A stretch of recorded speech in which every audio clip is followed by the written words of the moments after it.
Now it's time to talk about acetals.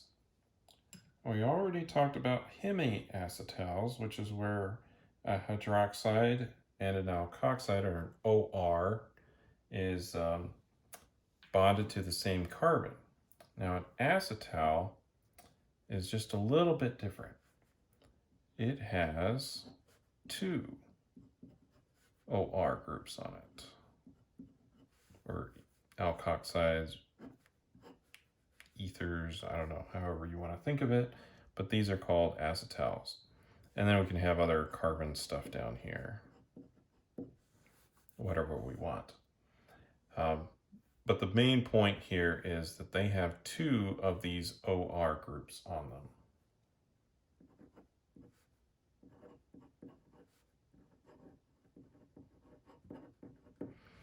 It's not necessary that these two carbon groups on here would be the same, but I've just drawn it that way. It's just a generic, that's the formula. So how can we form acetals? So if we take an aldehyde or a ketone, in this case I'm going to use an aldehyde, and we react it with an excess amount of an alcohol,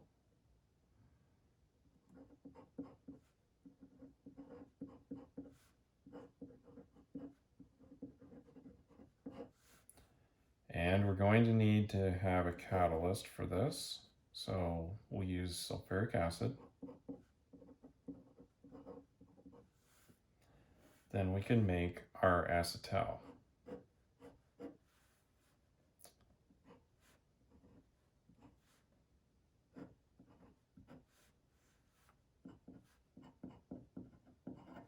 Just like this. Now, I'm going to go over the mechanism for this, and it's a little bit long. So just try to bear with me here. I'll try to make it as quickly as I can. So we've got our aldehyde and we need our protonated alcohol.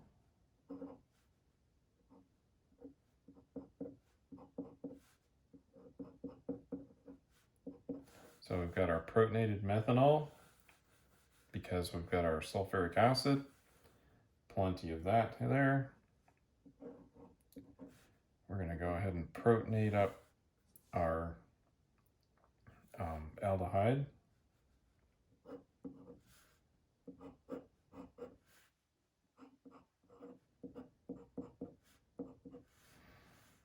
Plus charge here. Now this is resonance stabilized a little bit. And then we're going to bring in some more of our methanol.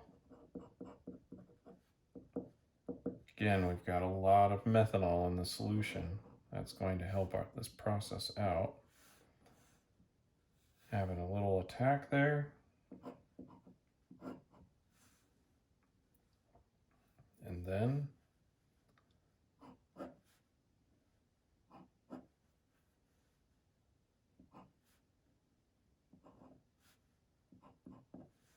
got this protonated already. And our methanol is still protonated here. Yeah, I'll just leave it like that. So we'll need some methanol to deprotonate this one now.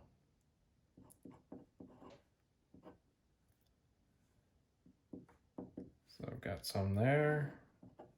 Bring that in. And now we're halfway there.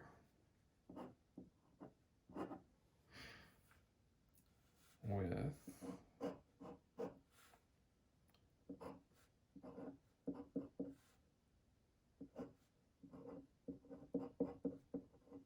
so now we've removed this, and at this point we would have a hemiacetal, but we've got a lot of methanol in the solution, and so we're going to keep going. Now, at this point, it's useful to point out that it's not possible to have this reaction occur in base. And that's coming, you'll see why in just a second. But I just want to have you think about that while I do this next step. So we've got our protonated methanol here. And that's going to protonate the alcohol right here on the hemiacetal.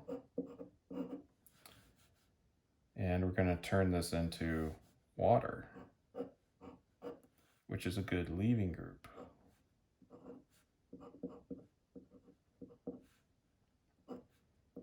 And surprise, it's going to leave now.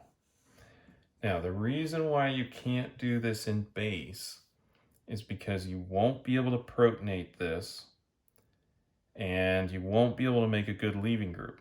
It would be stuck at hydroxide, and hydroxide is a terrible leaving group. So this reaction would halt right here.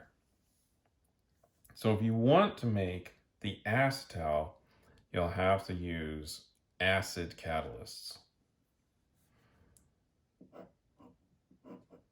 So we'll just keep that in mind.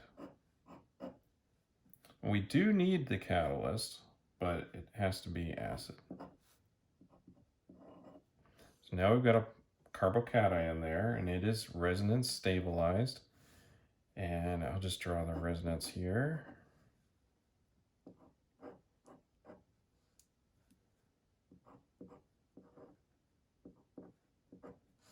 Just like that. But we're going to focus on this species right here. And we'll have our methanol come in and attack it. So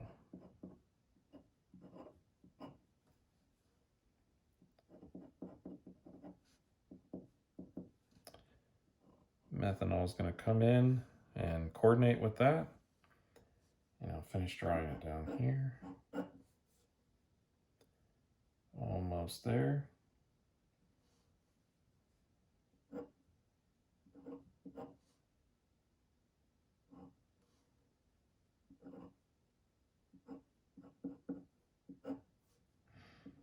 Still have a plus charge here.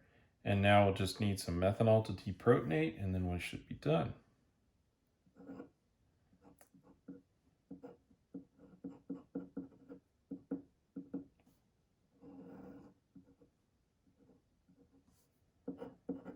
All right.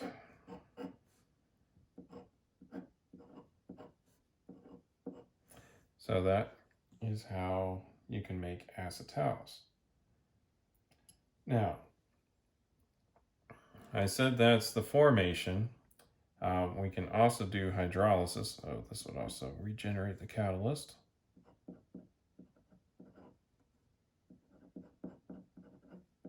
Or the protonated form of the methanol here. You can also do the reverse of this. You can take an acetal, and if you just add a lot of water to it, then you can go back to the either ketone or aldehyde. So in this case, if we just start off with what we made, and we add water, and again, we'll need an acid catalyst. And then we can go back to the butanol. Now, one of the big things that this reaction gets used for is actually not to make an acetal as the final product. It's to make an acetal temporarily so that we don't have a ketone or an aldehyde on our molecule. Instead, we've got things that are like ethers, and ethers have a much lower reactivity. And so what you'll typically use is you'll use ethylene glycol. just like this.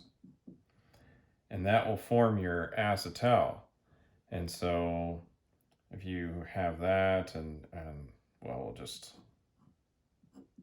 do kind of a, we'll just take acetone, we'll combine it with that. I'm not sure why you would protect acetone, but since the only functional group on it is the ketone, but this is just to go over the protection group process.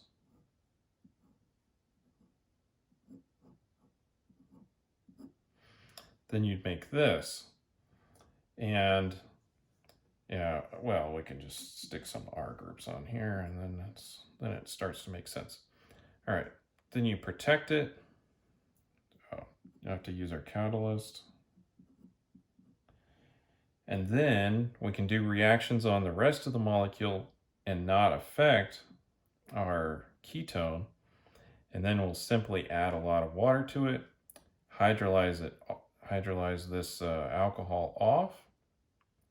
We'll go back to our ketone, and then if we wanted to, we could do other reactions on it or just have it there for later.